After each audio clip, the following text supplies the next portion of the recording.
जैसे ही यूपीएससी के results announce होते हैं, उम्मीदवारों में सफल होने की खुशी के साथ साथ एक चिंता भी देखी जा सकती है और वो चिंता होती है सर्विस एलोकेशन की। अब जो लोग इस बात से वाकिफ नहीं होते उनके लिए एक साधारण सा विषय हो सकता है, लेकिन एक सफल उम्मीदवार से पूछिए तो आपको पता चलेगा कि ये कितना गंभीर विषय है और कैसे इस पर किसी भी उम्मीदवार का पूरा भविष्य टिका रहता है। हालांकि सर्विस एलोकेशन तो यूपीएससी द्वारा की जाती है, मगर इसमें कैंडिडेट्स की भूमिका भी बहुत अहम होती है और आपकी एक छोटी सी मिस्टेक आपको न सिर्फ अपने पसंदीदा सर्विसेज को ज्वाइन करने से रोक सकती है, बल्कि कभी कभी तो ये भूल आपको सर्विस से ही बाहर कर सकती है। तो सर्विस एलोकेशन को हल्के में लेने की भूल कतई ना करें और इसे और बेहतर ढंग से समझने के लिए आज का ये वीडियो अंत तक जरूर देखें। नमस्कार, स्वागत है आपका प्रभात एग्जाम के YouTube चैनल पर। ये एक ऐसा प्लेटफॉर्म है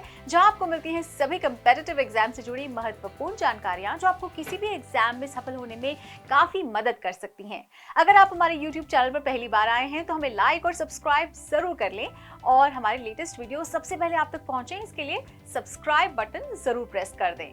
तो आइए शुरुआत करते हैं आज के वीडियो की, जो है यूपीएससी सर्विस एलोकेशन में दिक्कतें क्यों आती हैं। अब हर साल जब यूपीएससी के सर्विस एलोकेशन घोषित होते हैं तो आपने देखा होगा कि आयोग द्वारा अपनी वेबसाइट पर एक पीडीएफ फाइल जारी की जाती है जिसमें उस साल की परीक्षा के सफल कैंडिडेट्स के नाम और उनके रैंक लिखे होते हैं। इसके साथ ही दूसरे कॉलम में कैंडिडेट्स की सर्विस और कैटेगरी भी लिखी होती है। अब यदि आप इस लिस्ट को ध्यान से देखेंगे तो आपको पता चलेगा कि लिस्ट में अंत तक जाते जाते सीरियल नंबर और रैंक अलग हो जाते हैं। जैसे उदाहरण के लिए यदि आप 2021 की सर्विस एलोकेशन लिस्ट को अगर देखते हैं तो उसमें टोटल सीरियल नंबर 586 है, जबकि आखिरी जो कैंडिडेट है उसकी जो रैंक जो उसको असाइन हुई है वो है 684। तो इसका मतलब ये है कि 98 लोग ऐसे हैं जिन्हें कोई सर्विस एलोकेट नहीं की गई है। अब ऐसा क्यों होता है, ये समझने के लिए पहले ये समझ लेते हैं कि आखिर सर्विस एलोकेशन की प्रक्रिया है क्या। तो किसी उम्मीदवार को सर्विस एलोकेशन अथवा सेवा जो आवंटन है वो कई फैक्टर्स पर निर्भर करता है। वो क्या फैक्टर्स हैं? पहला ये कि सीएसए में उम्मीदवार की रैंक क्या है, फिर साथ ही साथ सेवा के लिए अभ्यर्थी का जो वरीयता क्रम क्या है, उम्मीदवार की कैटेगरी क्या है, उम्मीदवार की श्रेणी में रिक्ति जो है उसकी उपलब्धता, साथ ही साथ उम्मीदवार के संबंध में मेडिकल बोर्ड या अपीलीय बोर्ड के निष्कर्ष। तो सिविल सेवा परीक्षा के प्रधान, मुख्य लिखित परीक्षा और इंटरव्यू चरण के अंकों के आधार पर सफल उम्मीदवारों को उनकी इच्छा के अनुसार कैडर का आवंटन किया जाता है। तो उदाहरण के तौर पर यदि यूपीएससी के अंतिम चयन सूची किसी उम्मीदवार को 5वां स्थान उसमें प्राप्त है और उसने आईएएस का चुनाव किया है तो उसकी अच्छी मेरिट के कारण वांछित कैडर का आवंटन किया जाएगा।